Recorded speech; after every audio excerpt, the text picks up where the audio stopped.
এমনও যুবক দেখেছি ক্ষুধার যন্ত্রণায় পেট পিঠের সঙ্গে মিশে গেছে। সিরিয়ার যুবক তুরস্কে গিয়ে পেয়েছি ক্ষুধার যন্ত্রণায় পেট পিঠের সঙ্গে লেগে গেছে, খাবার পাচ্ছে না। যুবকের জবান দিয়ে শুধু আল্লাহ আল্লাহ ধ্বনি উচ্চারিত হচ্ছে। আমার কাছে ওই মুহূর্তে মনে হয়েছে, আল্লাহ যদি জবাব জিজ্ঞাসা করেন, সুযোগ থাকার পরেও কেন দিনের দিকে আসলি না? আল্লাহর নবী ১৫০০ বছর আগে বলেন, হাত্তা ইয়াবুদাল্লাতু ওয়াল উজ্জা।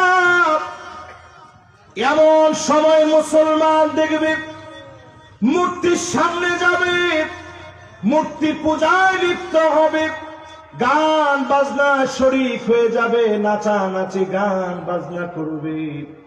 আজকে চিন্তা করে দেখে, পূজার ভিতরে গিয়ে নাচানাচি করে অধিকাংশ মুসলমানের ছেলে, ঠিক কিনা?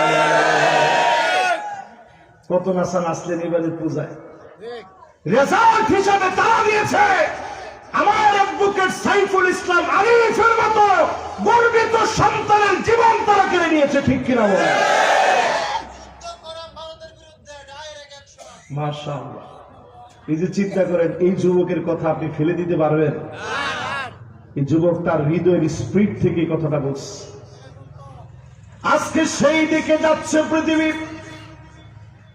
তারা কোনদিন আমাদের বন্ধু হতে পারে না, আমরা কোনদিন তাদেরকে শত্রু বলি না, কিন্তু প্রকাশ্যে বলি মুসলমান লোহার বুট, মুসলমানকে দাঁত দিয়ে চাপাতে পারে এমন কোন দাঁত তৈরি হয় না।